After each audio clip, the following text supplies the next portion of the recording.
मोडासा में मुस्लिम इलाके पतंगबाजी से दूर रहे। धार्मिक नेतृत्व और सामाजिक समझदारी की मिसाल बना अरवल्ली। मुस्लिम ऑफ गुजरात के लिए मोडासा से यूसुफ जमादार की विशेष स्टोरी। समूचे भारत में मकर संक्रांति यानी उत्तरायण का पर्व हर साल की तरह इस वर्ष भी हर्षोल्लास और उत्साह के साथ मनाया गया। गुजरात में उत्तरायण केवल एक पर्व नहीं बल्कि एक सांस्कृतिक पहचान है। गांव-गांव, शहर-शहर छतों पर पतंगें उड़ती दिखाई देती हैं। लेकिन इसी उत्तरायण के बीच मोडासा शहर ने एक अलग और सराहनीय मिसाल पेश की। मोडासा में मुस्लिम आबादी की संख्या उल्लेखनीय है और यहाँ कई मुस्लिम बहुल क्षेत्र हैं। इन्हीं इलाकों में इस बार पतंगबाजी से दूरी बनाकर मानवता, समझदारी और सामाजिक जिम्मेदारी का परिचय दिया गया। 18 जमातों की एकजुट अपील रंग लाए। मोडासा में समस्त सुन्नी मुस्लिम समाज वेलफेयर ट्रस्ट से जुड़ी कुल 18 जमातों ने उत्तरायण से पहले मुस्लिम समाज से एक महत्वपूर्ण अपील की।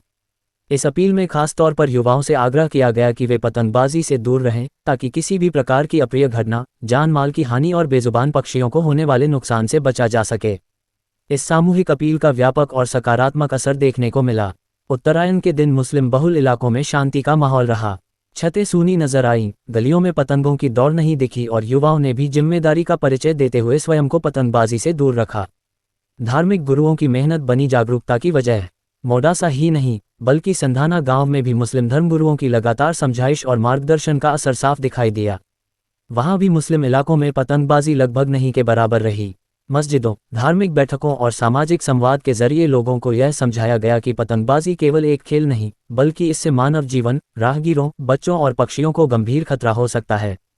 धार्मिक और सामाजिक नेताओं ने इस बात पर जोर दिया कि इस्लाम इंसानियत, रहमदिली और जान की हिफाजत का संदेश देता है। जब समाज इस सोच को समझता है तब ऐसे फैसले स्वतः सामने आते हैं। पक्षियों और इंसानों की सुरक्षा को प्राथमिकता। पतंगबाजी के दौरान चाइनीज डोर और तेज मांझे से हर साल सैकड़ों पक्षी घायल होते हैं और कई लोग गंभीर रूप से जख्मी हो जाते हैं। इसी कड़वी सच्चाई को सामने रखकर समाज के बुद्धिजीवियों ने लोगों को जागरूक किया। नतीजतन मुस्लिम बहुल इलाकों में पतंगबाजी से दूरी बनाकर जीवन की सुरक्षा को प्राथमिकता दी गई। हालांकि कहीं कहीं छिटपुट रूप से कुछ पतंग प्रेमी नजर आए, लेकिन समग्र रूप से मुस्लिम इलाके शांत, संयमित और जिम्मेदार दिखाई दिए। सामाजिक सौहार्द की मजबूत मिसाल। मोडासा की यह पहल केवल एक समुदाय तक सीमित नहीं है बल्कि यह पूरे समाज के लिए एक संदेश है कि त्योहारों को जिम्मेदारी और संवेदनशीलता के साथ भी मनाया जा सकता है। मुस्लिम इलाकों में पतंगबाजी से दूरी बनाकर ये दिखाया गया कि परंपरा से ऊपर मानव जीवन और इंसानियत है। इस प्रयास पर मुस्लिम धार्मिक गुरुओं, जमात अध्यक्षों और सामाजिक कार्यकर्ताओं ने संतोष और राहत व्यक्त की है। उन्होंने उम्मीद जताई कि आने वाले वर्षों में भी यह जागरूकता बनी रहेगी और अन्य इलाके भी इससे प्रेरणा लेंगे। मोडासा और संधाना गांव की यह कहानी बताती है कि जब समाज, धर्मगुरु और युवा एक साथ सोचते हैं तो बदलाव संभव होता है। उत्तरायण के बीच ये शांति और समझदारी की तस्वीर गुजरात के सामाजिक सौहार्द का उज्ज्वल उदाहरण बनकर सामने आई है। संधाना गामनो विडियो छे। मौली साहबनी मेहनत, आलिमोनी मेहनत अने बीजू के ए लोकोना बयान सांभळीने पोताना वालीओ, मा बापे बी छोकराओने पतंग ना उड़ाववानुं अने केटलो मोटो गुनो छे ए वात बताड़ीने आजे संधाणानी अंदर कोई धाबा पर कोई छोकरो कोई पतंग उड़ावा देखातो नथी। अल्लाह पाक हमें नेक रास्ते पर चलने वाला बना दे और पूरी कायनात में पूरी उम्मत मोहम्मदिया को ऐसी नेक तौफीक अता फरमाए। संधाणा में पहली बार एवं थयुं छे कि कोई पण धाबा पर, कोई जगह पर कोई मुस्लिम छोकरो एक पतंग उड़ावा आयो नथी। माशा अल्लाह, आलिमोनी मेहनत, मौलानाओनी मेहनत अने माँ बापनी मेहनत काम लाई। अरवल्ली में 17 वर्षीय युवक की मौत ने मुस्लिम धर्मगुरुओं की बात को सच साबित किया। तारांकन। मकर संक्रांति और उत्तरायण जैसे उल्लास के पर्व पर जहां एक और आसमान रंग बिरंगी पतंगों से भर जाता है, वहीं दूसरी ओर यही पतंगबाजी कई बार मौत का कारण भी बन जाती है। अरवल्ली जिले में आज जो दर्दनाक घटना सामने आई, उसने उन चेतावनियों को हकीकत में बदल दिया है जो लगातार मुस्लिम धर्मगुरु मजहबी और इंसानी आधार पर देते आ रहे हैं। पतंग उड़ाना मजहबी तौर पर सही नहीं, धर्मगुरु। मोडासा और आसपास के इलाकों में मुस्लिम धर्मगुरु वर्षों से यह बात दोहरा रहे हैं कि पतंगबाजी न केवल मजहबी तौर पर अनुचित है बल्कि इससे किसी की जान जाने का खतरा भी रहता है।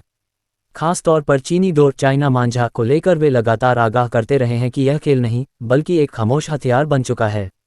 धर्मगुरुओं का साफ कहना रहा है कि इस्लाम में किसी की जान को नुकसान पहुंचाने वाले किसी भी अमल की इजाज़त नहीं है, चाहे वह जानबूझकर हो या लापरवाही से। अगर किसी की मौत का कारण बनता है तो वह गुनाह है। धार्मिक चेतावनी के दिन ही दर्दनाक हादसा।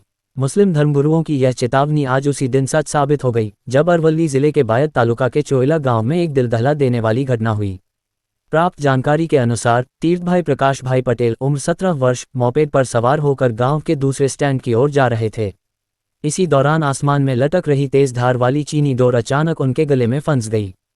डोर इतनी धारदार थी कि युवक का गला बुरी तरह कट गया और वे सड़क पर लहूलुहान होकर गिर पड़े। अस्पताल पहुंचने से पहले बुझ गई जिंदगी।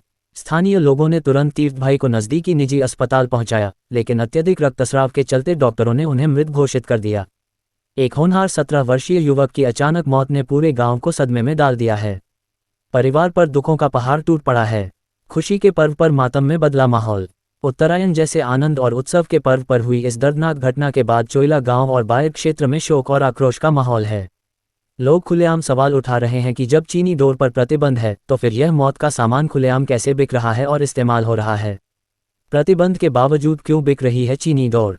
स्थानीय नागरिकों का कहना है कि हर साल प्रशासन प्रतिबंध की घोषणा तो करता है, लेकिन जमीनी स्तर पर सख्ती न होने के कारण चीनी डोर बेरोक-टोक बिकती है। नतीजा ये होता है कि हर उत्तरायण पर किसी न किसी घर का चिराग बुझ जाता है। मुस्लिम धर्मगुरुओं की अपील, इंसानियत पहले। मोडासा के मुस्लिम धर्मगुरुओं ने एक बार फिर समाज से अपील की है कि पतंगबाजी से दूर रहें, खासकर चीनी डोर से। उनका कहना है कि मजहब इंसानियत सिखाता है, न कि ऐसा मनोरंजन जो किसी की जान ले ले। धर्मगुरुओं का यह भी कहना है कि आज जो हुआ वह एक चेतावनी है। अगर अब भी समाज और प्रशासन नहीं जागा तो ऐसे हादसे दोहराते रहेंगे। सवाल वही, जवाब कौन देगा?